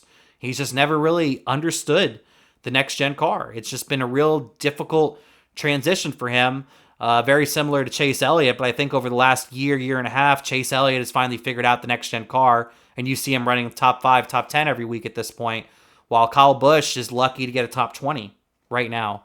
And this is all coming from Kyle Busch, a Kyle Busch fan. I've been a Kyle Busch fan for over 20 years, and it's really difficult to watch. It's reminding me a lot of Bobby Labonte when he fell off. I'm getting flashbacks because Bobby Labonte was my favorite driver growing up, and I eventually switched over to Kyle Busch. But I want to get the boys' thoughts on this, and I'll start with Cory on this one. Cory, how are we overall just feeling about Rowdy, Kyle Busch, and his performance so far, not just this season, but his overall career in a next-gen car at Richard Childress Racing? And do you have any predictions for his future? I mean, it started off so good when he went to the 8 car, got the win in can't think of the racetrack right now, California. Auto Club. Yeah, got a win at Auto Club. It started off so good. He was running well that year, and then just these last 2 years has just been pretty awful. To summarize it, but yeah, I think you nailed it on the head with those two teams that you mentioned. The only other one I was thinking about, I don't see it happening just because of the Cory Heim situation, but I could see when Legacy gets that third charter, if that Legacy can choose between getting a veteran Toyota driver or a veteran driver with Toyota experience in Kyle Busch, or get the guy that's going to bring the money in Riley Herbst. And I think those are two decent options that Legacy can choose between if Kyle Busch ends up being a free agent. But I think the two you mentioned are pretty good too. I think the Spire one is the most obvious choice. Yeah, I would agree. I think the Spire Motorsports choice would make by far the most sense because you have to keep in mind Spire Motorsports, the building that team is located in is Kyle Busch Motorsports. That used to be his building. So I think it would make a lot of sense for him to race for Spire. And Spire have been really good about finding different sponsorships. And it seems like HendrickCars.com are just willing to throw their money wherever as long as it's a Chevrolet team. They're willing to throw their money to whoever they really support. And I just don't think that 48 car would be a legitimate option for Rowdy with all the options that Hendrick has. But I do think at the same time that Rick Hendrick himself would like to support Kyle Busch because he always felt like Kyle Busch was kind of the one that got away and he really had no choice. It was either Kyle Busch or Junior, and Kyle Busch was fresh into the sport at that point, and Dale Jr. is fucking Dale Earnhardt Jr. He's going to sell all the merch in the world, and he's also a very talented race car driver. So I think it was probably a no-brainer at that point to pick Dale Jr., and he didn't know how great Kyle Busch was going to end up being. So I think that's something that Hendrick would like to support, so I would definitely see Spire. You did give another suggestion of Legacy, and ultimately I like where your head is at. I overall don't, and I would like to see it because I wouldn't mind seeing him back with Toyota. I think Toyota would really love to have him back. Toyota were really unhappy about that whole entire situation going down. They really wanted Kyle Busch back badly, and they were willing to move mountains to get Kyle Busch back. It just didn't quite work out. So I think Toyota would want him back. I just think Legacy at the end of the day would probably pick the driver that brings in more money, I would personally say, mainly because it would be a 3-car operation at that point, and Legacy Motor Club have had zero success. They haven't, I mean, they're running a little bit better this year, and they ran okay last year, but they're not competing for wins. They're not even competing for top 10s on a weekly basis. So having 3 cars with drivers that are finishing outside the top 15 every week, you need someone to pay the bills because obviously the person's going to pay the bills at that point. So I think it would make a lot of sense for them to bring in Riley Herbst potentially or a different driver that brings more money to the table because Kyle Busch doesn't really bring any money to the table, unfortunately, at this point in his career, which is crazy to me. And that's just the way the NASCAR business works right now, unfortunately. Because look at Denny. Denny was trying to race the O'Reilly Series race at Darlington a couple weeks ago, and he apparently couldn't find sponsorship. He couldn't find someone to sponsor Denny Hamlin at his best racetrack. So that just really says everything you need to know about NASCAR and business right now. But Tyler, how are we overall just feeling about Rowdy's career at RCR, his career in a next-gen car, and how do you think the season's going? And also, if you want to, do you have any predictions for his future? Well, we all know that unfortunately his time with RCR is pretty much over. I mean, It's that's finito. been it's been sad to watch, unfortunately. I mean, even I have a piece of his RCR car on the wall behind me, and I still am sad to see it happen. So it's not what any of us wanted to see. It's not what any of us expected to see, but it is what it is, right? But at the end of the day, I don't see Kyle doing anything to make his life worse. And unfortunately, there's a lot of teams that are just a couple spots behind him right now that are open for him. So I don't know what his plan is. I'd like to see him in the 48. We all know that, but we all probably know that's never going to happen. Yeah. As much as I would love to see it. believe he's owed it. I think he's owed it personally. I think at the end of the day, Rick Hendrick got his money from Junior, got what he needed, and he should give Kyle his dues. But that's another conversation, right? Rick and loyalty is something else sometimes. But at the end of the day, I want Kyle to succeed. I want to see him get at least one more win, and I want to see him in this sport until his son comes along. So I don't know about you guys, but I'd love to see him at least race trucks with Brexton. I think no matter what, I think no matter what, how these next couple years goes, even if he randomly retires, I can definitely see him coming out of retirement to race trucks with his son Brexton. I think that's going to happen no matter what. And someone's going to sign him. Anytime he gets into a truck, he's very competitive. So I think he would get signed like that. And you were talking about Hendrick with his loyalty, but that's one of the reasons why I think the most likely option would be Spire. And I think that just makes the most sense because Spire having that very close relationship with Hendrick Motorsports and Rick Hendrick at this point. It's just maybe if they had the 5 cars like they used to, maybe I can see Kyle Busch ending up on Hendrick Motorsports getting a 5th car. Maybe even then I would probably doubt it.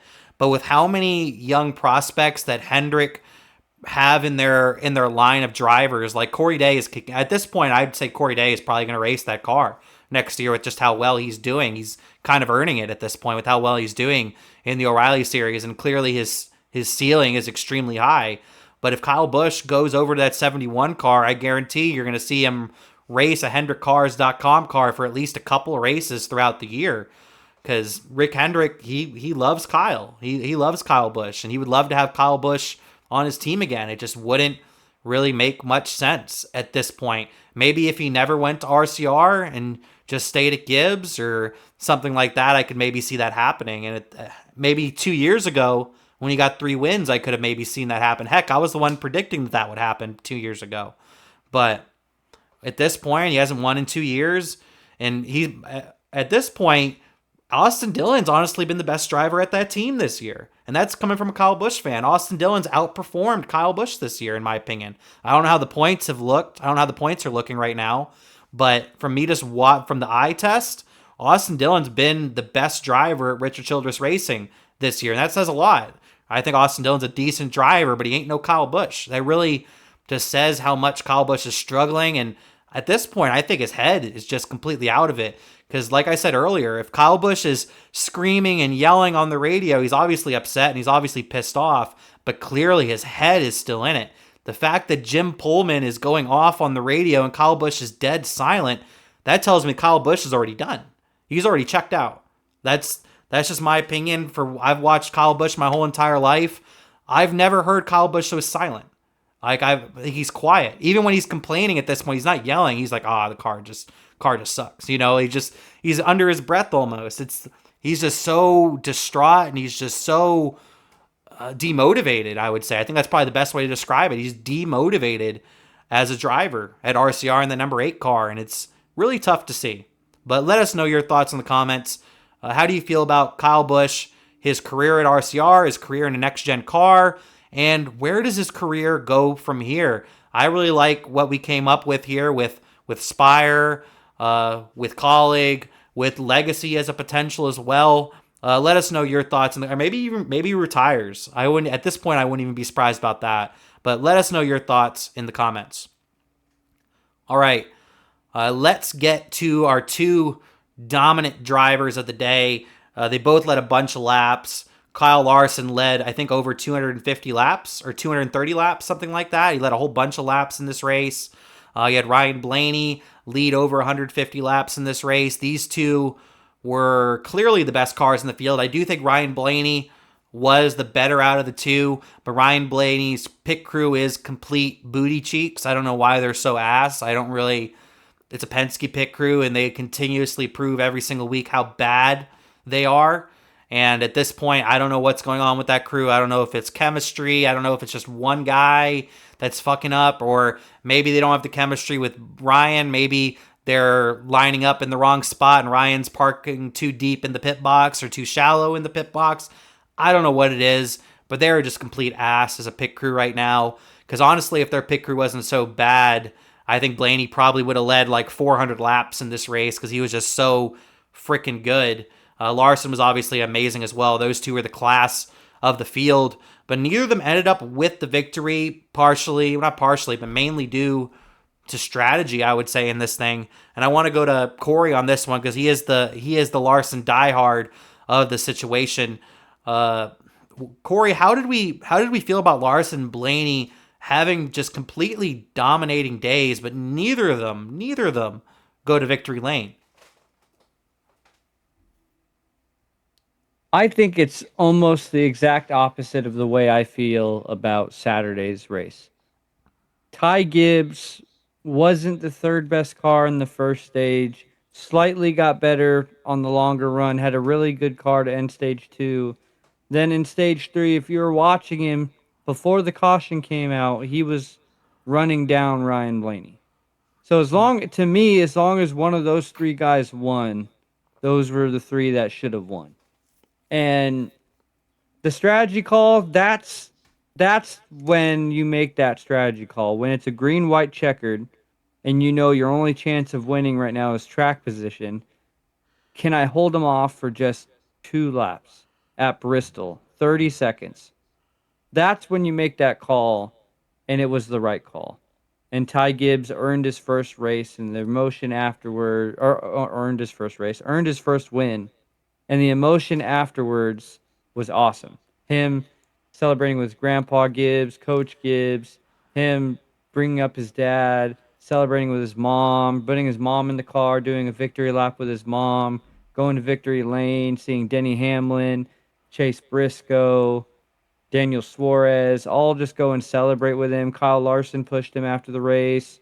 Like, this was a NASCAR win, not for like the sport per se, but knowing what Ty Gibbs went through when he won the championship and seeing him grind it out and get that first win. And even with people that didn't like him for what he did in the Xfinity series, but that win was deserved. That win was awesome. And that's when a strategy call is played correctly and rewarded correctly because he won barely. Barely. If there was another lap, he was not winning that race.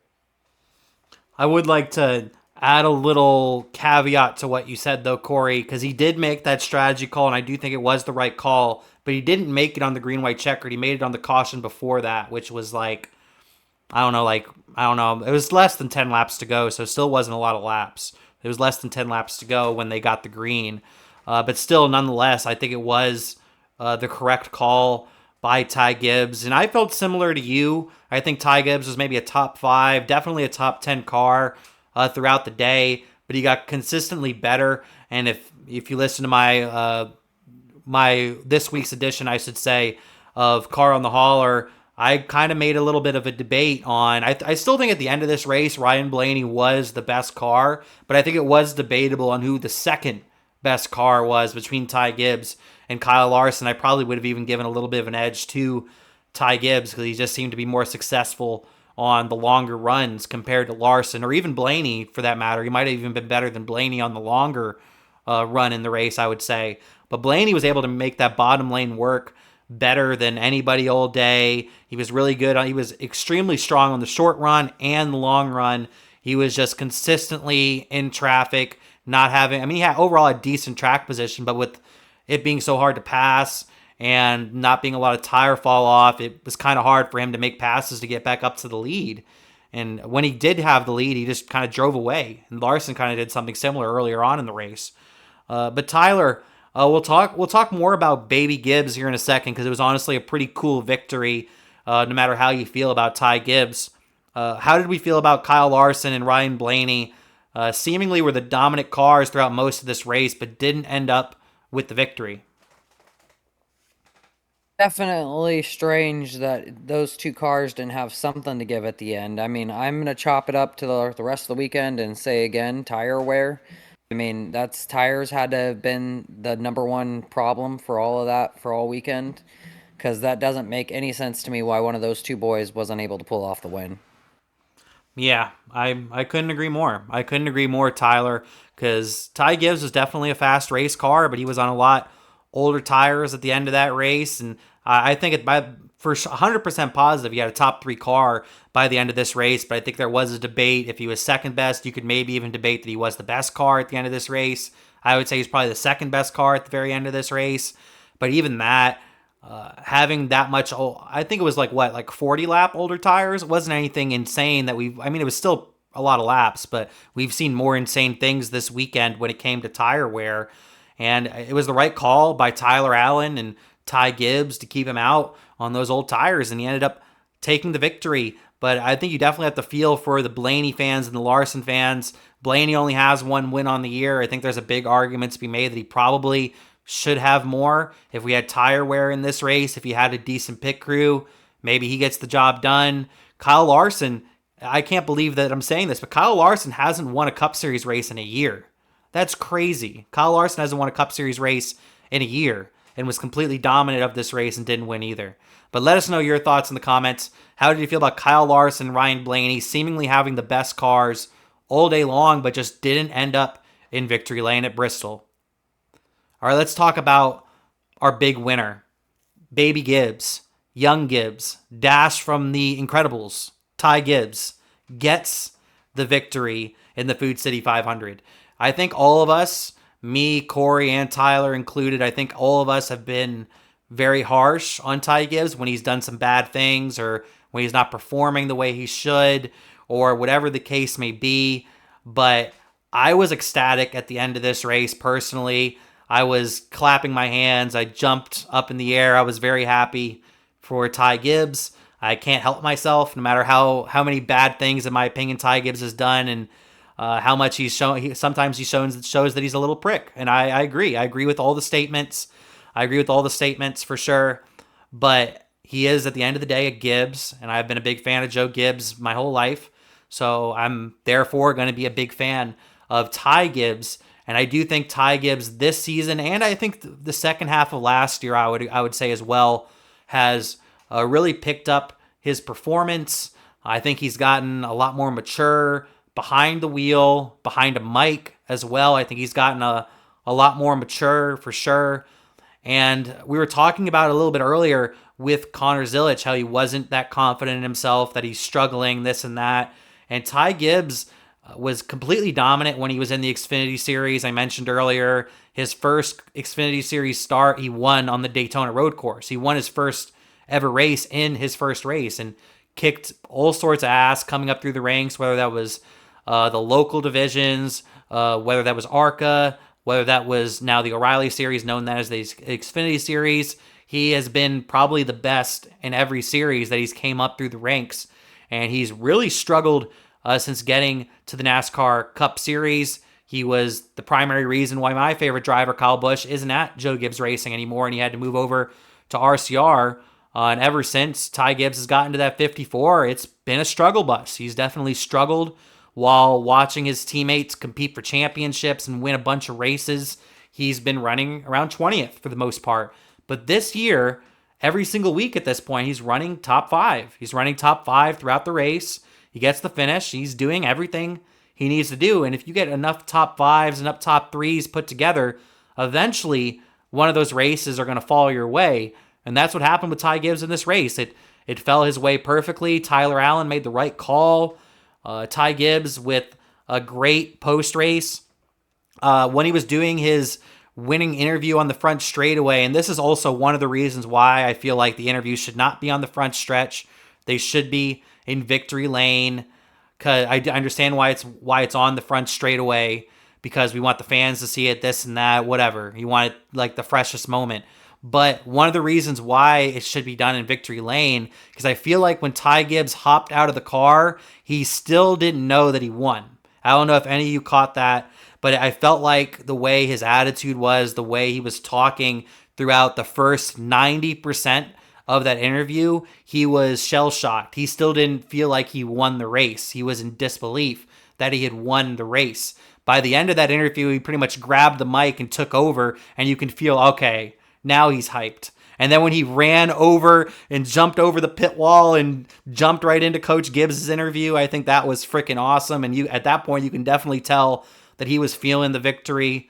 Him talking about his dad was very cool. That's still one of the most memorable and saddest moments I've experienced. I was on pit lane for Kyle Busch's last race at Joe Gibbs Racing, and I hear over the intercom, Coy Gibbs has passed away. And it was pretty unbelievable. He passed away over at Phoenix Raceway the day after, or the night of, I should say, of Ty Gibbs winning his Xfinity Series championship. So that was really cool for him. And anytime they put the camera on his mom, Heather Gibbs, you could tell that she was crying her eyes out, even though she was wearing sunglasses. You can tell by the way she was moving around and the way she was carrying herself that she was just a hot mess at the end of that thing. And just a fantastic moment for the Gibbs family. I even saw the Washington Commanders tweeted out a congratulations to Ty Gibbs, obviously with Coach Gibbs' ties to the Washington Commanders, formerly known as the Washington Redskins.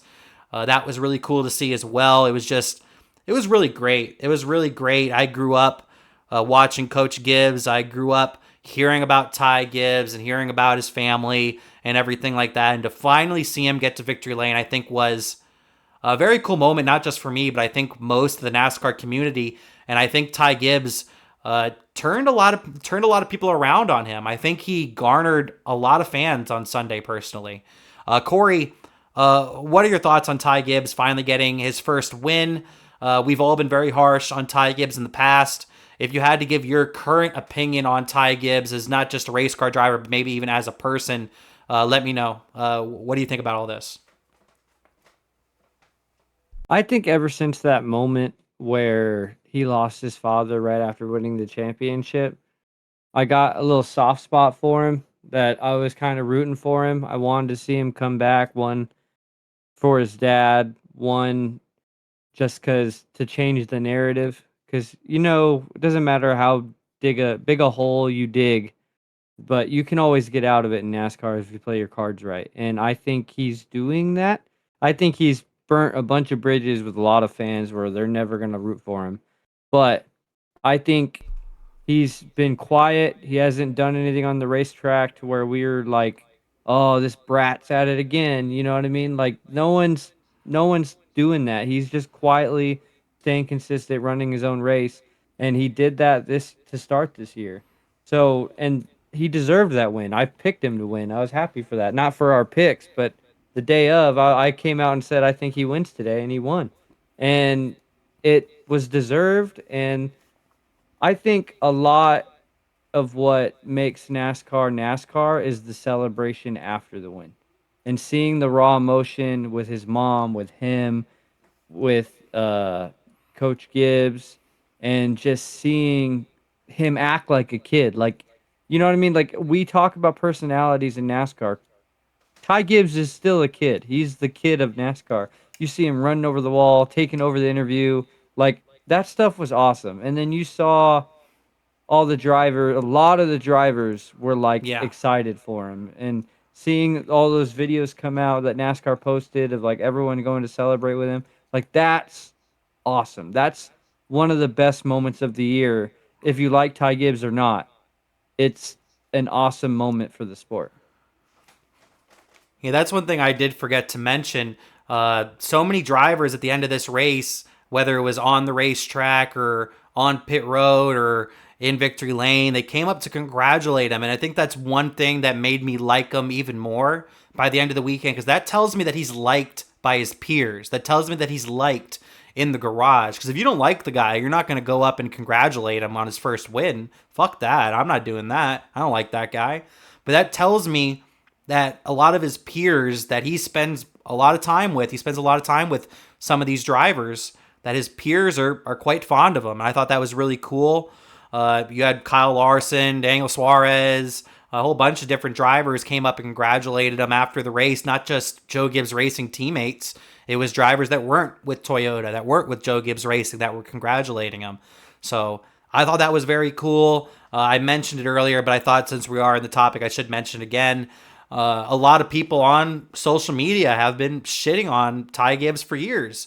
And I've been harsh on Ty Gibbs, but not necessarily his performance. I thought he's underperformed for sure. I've mainly been harsh on Ty Gibbs, just the way he races other people, the way his maturity is. That's where I've been really harsh on him, is in those areas in particular. But to see people on social media saying, oh, he's a silver spoon kid, oh, if he wasn't a Gibbs, he'd be flipping burgers or stuff like that. Have you watched NASCAR? Is your favorite driver Dale Earnhardt Jr.? Because I guess Dale Earnhardt Jr. would be flipping burgers then, I guess, if he wasn't Dale Earnhardt's son, right? By that logic. It never really made a lot of sense to me. It feels like people weren't watching him come up through the ranks. He won a bunch of ARCA races, was very dominant. He won a whole bunch of Xfinity Series races, including winning a championship.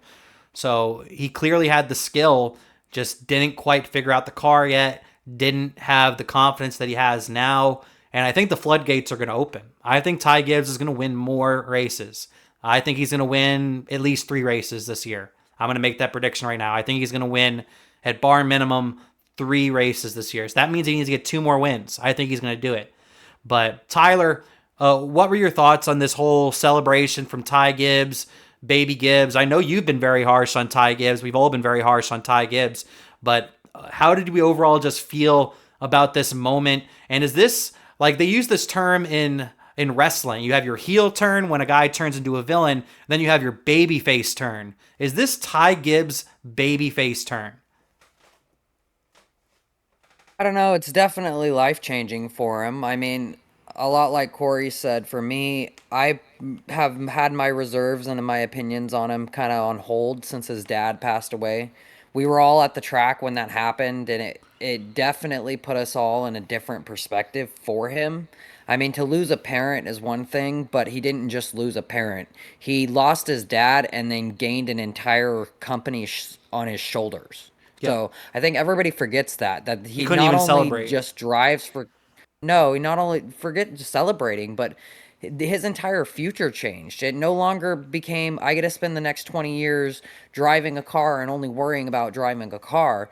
If something happens to Grandpa, he's the one that's going to be in charge now. He's going to be the one that gets everything on his shoulders. So that's huge for him. I mean, to have that since the last time he won a championship is been his downfall 100% in my opinion.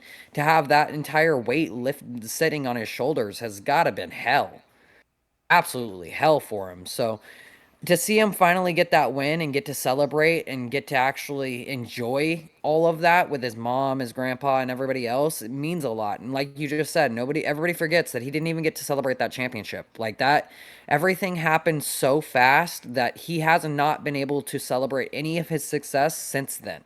Yep. So this is life-changing for him. I hope he comes out and stays the man he's been. I mean, since his dad's passed, he seems to have been very mature. He seems to care a lot more about what people think, about what's going on, about sponsorships, about everything that matters. So hopefully he stays on that path. If he does, he could very much be the next Dale Earnhardt Jr. if he can keep his head out of his ass. But that's the mere fact of it, is can he keep his head out of his ass? I think he can, and I hope he does. Because at the end of the day, we need it. Yeah, I couldn't agree more. And that was one thing I was trying to mention a little bit when you were talking there, was about him not being able to really celebrate. He never got to really see. He celebrated that championship that night with his dad, with his mom, with his family, but then he woke up to not having a dad anymore. And that I can't imagine that for someone in that position, winning a championship and then not even really be able to celebrate it afterwards. And then, like you mentioned, has the full weight of the race team on his shoulders. I think his mom, Heather Gibbs, has done quite a bit with that race team over the last couple of years, ever since her husband, Coy Gibbs, passed away. I think she's done a lot, and she's going to be, for example, if Coach Gibbs passed away tomorrow, Heather Gibbs is going to be the one mainly running the team, but Ty Gibbs is going to be doing quite a bit as well. And Ty Gibbs is the heir apparent to Joe Gibbs Racing. That's his family's legacy at this point. So it's quite a lot for a young kid to really deal with. So I haven't really changed my opinion on the way Ty Gibbs is as a racer. I've always thought he's extremely talented and he has what it takes to be a NASCAR superstar. But when it comes to his maturity level, when it comes to him as a person, I think that's where my mindset has really shifted on Ty Gibbs over the last, I'd say, half a year to a year. I think my mindset has really shifted on my opinion on Ty Gibbs, the person. But to see the driver of Ty Gibbs have the success on Sunday and the success he's really had all year, I really think this is a floodgate opening moment for him. And I think he's going to win a lot more races. I think the future of NASCAR is in Ty Gibbs, Connor Zilisch, Brent Cruz, Carson Hocevar, and Corey Heim's hands. Like, those 5 guys are the future of our sport, and it's really cool to see Ty Gibbs have such a wonderful moment driving his mom to victory lane in the passenger seat, everything that happened with that. It was just a really, really cool moment that I probably won't ever forget. But let us know your thoughts in the comments. How did we feel about Ty Gibbs getting his first career victory, along with a lot of other greats like Dale Earnhardt that have gotten their first career victory at Bristol Motor Speedway? All right, we are all done talking about Bristol Motor Speedway weekend. We really only have one news story, I guess. I guess you could call it a news story to talk about. We had Steve O'Donnell go on to Door Bumper Clear this week, and a couple of things got revealed. One thing that got revealed is that next year, NASCAR is looking at doing mandatory 4-tire pit stops for super speedways. That way we don't have all the fuel saving. We don't have all the shit that happens when we see the super speedways at this point, with everybody racing 4 wide but going like 60% throttle or 70% throttle. That's to take that away. And then another thing that they have added, and that's not official. They're thinking about that. That's not official, what I just said right there. Steve O'Donnell said that they are thinking about it pretty much. And then the other thing that is official is that at Talladega here in a couple of weeks, they have shifted the stage lengths. The first stage will actually be 98 laps, and then stages 2 and 3 will be 45 laps each, which I find kind of interesting that they front-loaded it instead of back-loading it. I did find that quite interesting personally that they decided to do that. Overall, how do I feel about this? And I'll get the boys' thoughts on this. I'm not big on. I think both of these solutions, honestly. I think both of these solutions are very lazy solutions. It doesn't require any work, and it makes the TV happy. And that's just the way I look at both of these decisions. The stages decision, I think I'm a little bit more fond of than the mandatory 4-tire pit stop decision, because I don't think anybody should have to make at that point, I'd say just do what ARCA does and just have the field frozen and make the pit stops in like 5 minutes or something. If you're gonna do that, might as well do the ARCA way of doing things, because that would be a lot safer and a lot easier. Might as well just do that, right? It would save more money too. So I'm not really fond of. I like where their mind is at. I like where NASCAR's head is at. We want to get rid of this fuel saving.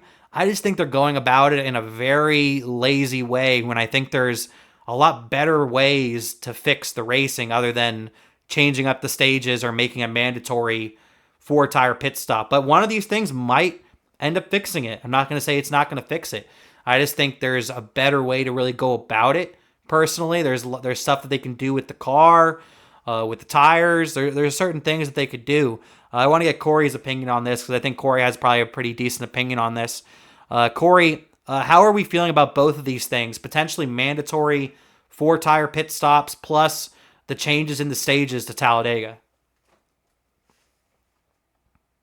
No, I don't like it.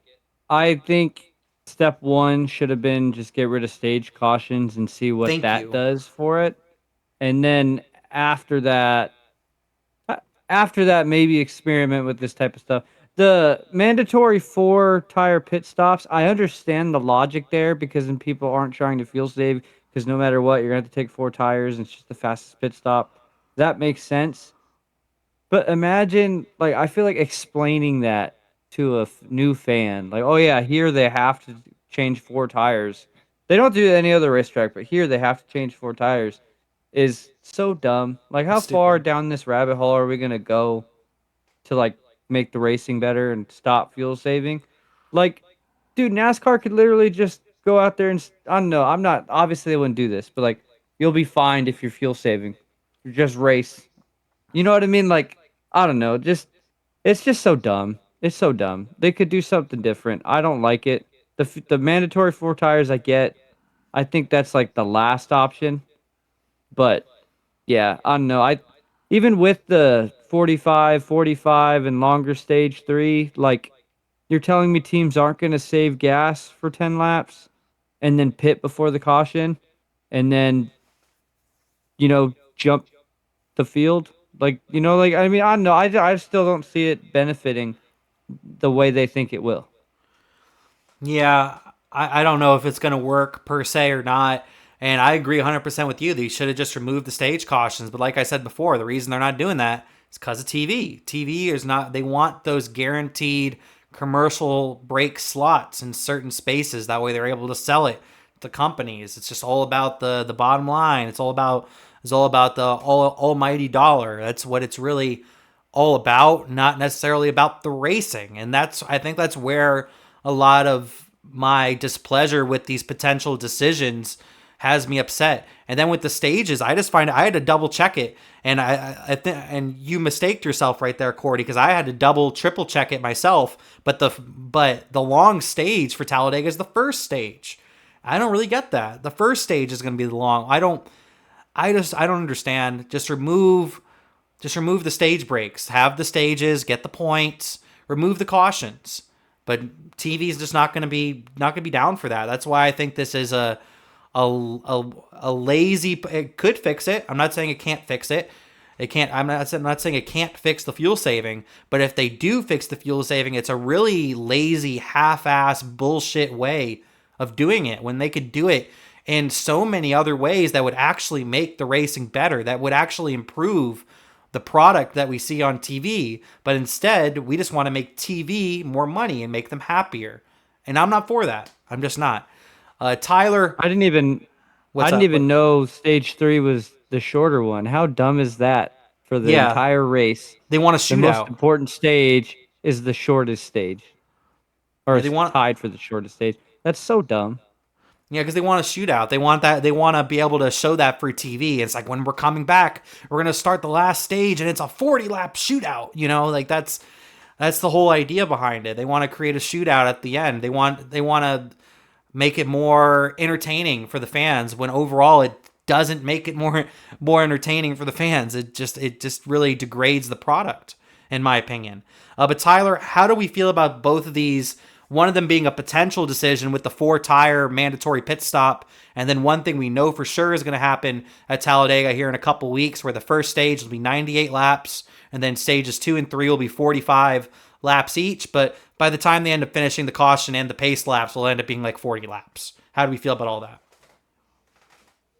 They're trying to give you a shootout because they already know that it's being ruined by doing the stages. Unfortunately, TV pays our bills. So unless we want TV to go away and us not have NASCAR anymore, we're pretty much going to do what they want us to do. I think they should come up with better ways to do it. I mean, obviously, there's a way to pay the bills and not have commercial breaks. Look at F1 and these other sports that never have a commercial break in the middle of their entire race. So, I mean, I can't tell you how to make that happen. Obviously, we're in deep with the TV people and all that crap. So obviously, I don't think NASCAR is ever going to get out of that, but they definitely know how to find a different way, because if this is what we're doing, this ain't the way. This isn't the way. I would agree. It's not. Like I said, it could end up answering our question on how we fix super speedway racing. It very well could, but it's the wrong way to go about it. And it overall doesn't put the product to the top. It's not going to be the best racing product we could potentially see in this car at super speedways. And I think there's many ways, like removing the stage cautions. I've heard a lot of discussion about the tires, make these cars more difficult to drive at the super speedways, make the tires actually have a little fall off on the super speedways, because at that point we might potentially have what we used to have at Daytona and Talladega, even before the pack racing, where we had just cars loosey-goosey all around the racetrack, and where it was actually really difficult to drive, and these guys were on edge every lap. So I think there's a lot of things that they could potentially do to improve the racing, but they're going to skip over all that stuff, because some of that stuff costs money, and the scenario that they have picked is going to earn them money. So it's all about money. Tyler's 100% right. Tyler is right with the TV. The TV, if TV wants it, we're probably going to do it. It's just how it is, unfortunately. It's just how it is with the way NASCAR and the business product that NASCAR has. Right now, we're still not too far off of the 2311 Front Row Motorsports case. So we're not feeling a lot of the after effects of that yet, I would say. Hopefully, we begin to feel some of that stuff, begin to change the sport a little bit over time. Because right now, this is just kind of ridiculous, in my opinion. It's all kind of ridiculous. Like I said, though, I like where NASCAR's head is at. They are aware of the fuel saving. They want to get rid of the fuel saving in any way they can, but they're not using any way they can. They're just doing this sort of stuff because it could potentially fix their problem, but at the same time, it keeps TV happy. So they're trying to make everybody win. So I'm not going to fault NASCAR too bad because they're trying to have everybody win. They want the TV to win. They want the fans at home to win. They want the fans in the stands to win. But I don't know if all of them are going to be able to win. I don't know if that's going to be possible with this sort of scenario. But let us know your thoughts in the comments. How do you feel about them potentially doing a mandatory 4-tire pit stop for all super speedways in 2027? And then how do we feel about the updated stages for Talladega here in a couple of weeks? All right, now that we are done with all of that, let's begin to preview Kansas a little bit. I'll go through the schedule, the facts, and then, of course, I'll ask the boys their thoughts on Kansas Speedway, and then we will make our weekly picks for the final race in this series of 8 for our weekly picks. So let's start here with the weekend facts, track facts for Kansas Speedway. The Cup Series race this weekend is the Advent Health 400 at Kansas Speedway. The stages end at lap 80 for stage 1, 165 for stage 2, and then it's a 267 lap event. Kansas Speedway is located in Kansas City, but it's located in Kansas City, Kansas, not Missouri. It's a 1.5 mile tri-oval speedway. The speedway opened up actually this century, opened up in 2001. The first race was of that year on September 30th, where it was won by the great Jeff Gordon. The active win leader there is Denny Hamlin with 4 wins. Last year's winners in the spring race, we had Kyle Larson. That was actually Kyle Larson's last win in the Cup Series, his longest winless streak at Hendrick Motorsports. And then Chase Elliott won the fall race. The notable entries that we have for the weekend. It is an off week for the trucks. The O'Reilly Auto Parts Series, you have Cole Custer racing the number 0, and you have William Byron driving the number 88. And then in the Cup Series, we have Cory Heim making a start for 2311 in the number 67 machine. The weekend weather report, how the weather is looking for this weekend. On Friday night, which will be the same night as O'Reilly Series practice and qualifying, it looks like we're going to potentially have thunderstorms during that night. So that could potentially get affected by the O'Reilly Series practice and qualifying could be affected by the thunderstorms. It looks like we're going to have heavy wind all weekend. Friday night looks like 20 plus miles per hour wind. On Saturday, it looks like 15 plus. And then Sunday, it looks like we could have 10 plus miles per hour wind. It looks like we won't have rain on Saturday or Sunday. Saturday, around race time, expected to be around 50 degrees. And then Sunday, around race time, expected to be around 65 degrees for the start of the race. Now let's get to our weekend schedule. I just mentioned it a second ago, but on Friday night, starting at 7 p.m. on the CW app, we have O'Reilly Series practice, immediately followed by qualifying.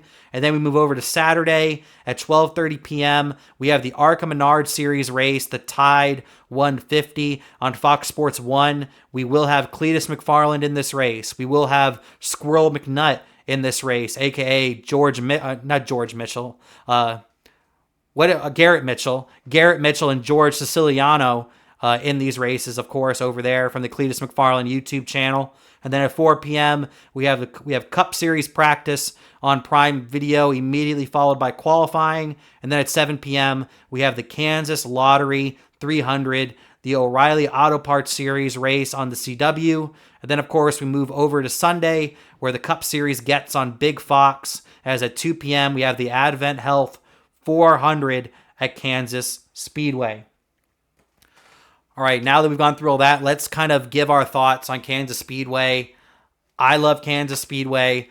I would probably say it puts on maybe the second best racing currently in the Cup Series with this generation of car, probably only behind Charlotte. I think Charlotte probably puts together the best races so far. I do think Chicagoland's going to put down a barn burner this year, so Chicagoland might jump up to the top of the board of most entertaining races in this car. But Kansas puts on great racing in this car, mainly because it is a multi-groove racetrack.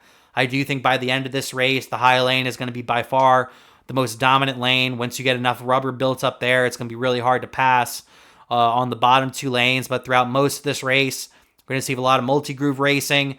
I expect a lot of green flag runs. I expect strategy calls throughout the day. I'm expecting a very entertaining race. Cory, how do you feel about Kansas Speedway? What are your thoughts on the racetrack?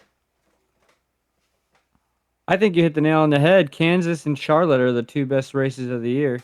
I was hyping up Bristol last week because I thought the tire wear would have made it a better race, but Kansas and Charlotte, you don't really have to worry about the tire wear. The tire fall off's going to happen. The racing is going to be great. There's going to be multiple lanes. Anybody can win. You have Chris Buescher, who doesn't normally compete for wins. It's always a shot to win it on Sundays at Kansas. You have the Fords end up stepping it up at Kansas, the Toyotas, the Chevys. Like everyone's racing for the win at Kansas. So I'm excited. This is one of the best races of the year. Yeah, I'm very excited about going to Kansas. I think it's going to be a great weekend. I'm expecting the O'Reilly Series race and the Cup Series race to be very entertaining. I'm even looking forward to the ARCA race because I'm interested to seeing Squirrel McNutt and Cletus out there. Cletus fresh off of getting top 5 at Rockingham, so I'm really looking forward to that race as well. But Tyler, what are your thoughts on Kansas Speedway as a whole? And I love Kansas. So that usually puts on a great race, at least for the last, let's say, 4 or 5 years. It's almost guaranteed a great race every time. Yeah, I would agree. I think Kansas Speedway puts on a great race in the next gen era. Not a lot of tracks out there put on great racing with this generation of car, and I would say Kansas and Charlotte are at the top of the board for that. Chicagoland, like I mentioned, I think Chicagoland might one up all of them potentially this year. We'll have to see once we get to 4th of July weekend. But yeah, we were all big fans of Kansas over here. But let us know your thoughts in the comments. How do you feel about Kansas Speedway? All right, and that leaves us to the finale of our episode, and that is, of course, going through our weekly picks. Let's update our weekly pick standings. At the bottom of the standings, we have Cory, who picked Christopher Bell on the day of the race. He picked Ty Gibbs, but that wasn't his weekly pick. He ended up picking Christopher Bell as his weekly pick. Christopher Bell got caught up in an incident. Honestly, wasn't that great even before that. He was good, but he wasn't as good, I say, as some of his teammates, some of his Toyota competitors as well. But didn't get the best finish. Finished outside the top 20. So he finished last out of all of us, only getting a single point. So Cory has 27 points, currently last out of us 3. So he'll have the first pick for Kansas Speedway, the last race in our 8-pick series. All of our picks reset next week. All the drivers that we've used over these last couple of weeks, we can use whoever we want next week. But this week we got to pick with who's remaining. So Cory will get the first pick. I will get the second pick. I got my 3rd weekly win of the year by picking Kyle Larson, who was pretty much the dominant car throughout most of the day. Ended up getting a 3rd place finish. So that got me 2 bonus points for the top 5 plus 3 points. That gave me 5 points for the weekend. I go to 28 points so far on the year. And then we look over, and I'm second in points. Then we look over at Tyler, who has 30 points. Tyler continuously puts together these great runs. His average finish, he pretty much has the same average finish that he had throughout most of last year right now. The only one of us remaining with a 10th place or better average finish, a 6.77 average finish. Tyler Reddick ended up getting a 4th place finish, one spot short of winning getting the weekly win this past week, but he did get a top 5, so he got the 2 bonus points for that, plus the 2 points for finishing second out of us 3. So that's 4 points for the week, putting him at a total of 30 points for the week. So Tyler will, for the season, I mean. So Tyler will end up picking last out of us 3, and also he will have to attempt his Hail Mary bonus, or he will be giving it up, because this is the last week that he can use his Hail Mary bonus until the Hail Mary bonus resets next week. So we'll go through our actual picks first, and then I'll ask Tyler the all-important question on who he decides to pick for his Hail Mary bonus. And there is a potential, even if he does, there is a potential, even if he does make 2 picks for his Hail Mary bonus, that he doesn't get it, because I could deny it, and then Cory can deny it, or vice versa. We could be assholes if we want to and just flat out deny it. I'm not just going to flat out deny it. I'm going to think about it, though. I'm definitely going to be thinking about it. So we're going to send it to Cory. He gets the first pick this week. Cory, who is your pick to win at Kansas Speedway this weekend, the Advent Health 400? Man, I've been debating for like 2 days on who my pick would be, and I still don't know. but I'm going to take a Hail Mary option to me. I'm going to pick Bubba Wallace to win at Kansas. I don't think that's a Hail Mary option. I think Bubba almost won this race in the fall. I think that's honestly a really, really good pick. A couple weeks ago, when it was for Martinsville, depending on how the picks laid out, I was going to save Bubba Wallace for Kansas, depending on how the picks laid out, because I was going to either use Bubba Wallace for Martinsville or use Bubba Wallace for Kansas. And I decided to use Bubba Wallace for Martinsville instead of saving him for Kansas. So I think that's a really, really good pick. So Cory has decided to pick the number 23 of Bubba Wallace to win at Kansas Speedway. I've been saving this guy for the whole 8-pick series for this race in particular, and that is Denny Hamlin. I picked Denny Hamlin, the driver of the number 11 for Joe Gibbs Racing, to get his 5th win at Kansas Speedway this weekend. I saved him and Larson for the very end, and hopefully it works out for me. That's my pick for this weekend. And Tyler, who is your pick to win the Advent Health 400 at Kansas? We're going to take Mr. Blaney's team to pull their head finally out of their ass and get him a win. So you heard it here. I think that's a good pick as well. I think Blaney's a really good driver, but I was looking at the stats. Penske hasn't done that great at Kansas as a whole race team, but Blaney is a good enough driver. I can definitely see him getting a top 10, top 5, maybe even compete for the victory. I do think those Toyotas and Hendrick Chevys are going to be very tough to beat, though. So Tyler has decided to pick Ryan Blaney, the driver of the number 12, for Team Penske to win the race. But the question is, Tyler, who is your Hail Mary bonus first attempt pick?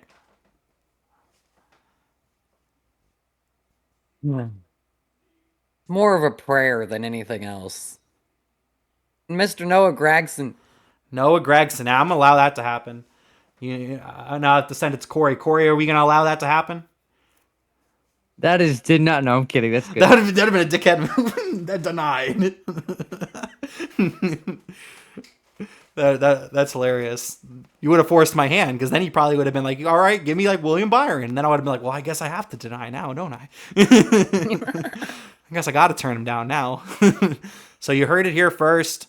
Tyler, currently our points leader, has decided to pick Ryan fucking Blaney, the driver of the number 12 for Team Penske, to win the race, and he has decided on his Hail Mary bonus to be Noah Gragson. Gregson's really good at running the top. I actually mentioned him in my preview video, Larry's Trackside teaser. I consider him a good underdog to pick, mainly because he ran around the top 10 this past week, and Noah Gregson's one of those few drivers that I can see inches away from the wall and keeping it off of it. So maybe Tyler's onto something with that. Noah Gragson is his Hail Mary bonus pick for this first series of 8. I have decided to pick Denny Hamlin, the driver of the number 11 for Joe Gibbs Racing, as my pick. And then Cory has decided to pick... Who'd you pick again, Cory? I already forgot. Who'd you pick again? Bubba Wallace. Bubba Wallace. Yeah, Facebook's going to be real happy Facebook. about that one. Yeah, Facebook's going to be real happy about that one. Facebook's going to be pumped. It's like, yes, he forgot. He forgot about Bubba Wallace. Yes. This is a win. This is a win. Bubba Wallace is definitely getting fired now, you know? But let us know your thoughts in the comments. Who is your pick to win the Advent Health 400? Now that we're done with all of that, I'll send it to the Pacecar boys for last word. Cory, anything you want to say to the people before we go? Let's go, Suns. The game just started. So, of course, the Suns are in the play-in tournament, trying to make it into the next round of the playoffs in the play-in tournament. And if they lose, they stay alive. So we'll have to see what happens with all that. I know Cory's going to be really invested into that. But Tyler, any last words you have to say to the people before we head on our way? Ooh. I don't know. Alex Ovechkin just finished 21 seasons, so there we go. How about Hell that? yeah. Hell yeah. I'm a Capitals fan, so hell yeah. Alexander Ovechkin, Alexander the Great. One thing that I saw that was pretty crazy was that the Flyers ended up winning a penalty shootout. And if they lost that penalty shootout and the Capitals win tonight, the Capitals would have gotten that last spot in the playoffs, and they would have played the Penguins. So it would have been Sidney Crosby versus Alex Ovechkin one more time, but it looks like we're not going to get that. Maybe Ovechkin comes back next year. I really hope he does. I love OV. I love that guy. Oven chicken. Love that guy. But let us know your thoughts in the comments about anything we talked about here today. Whether you're watching on YouTube or listening on Spotify, we would appreciate a like, comment, follow, subscribe, share if you got to. Do anything you need to do. We would greatly appreciate it. But for now, I'm Trackside Larry. They're the Pacecar boys, and we're saying peace.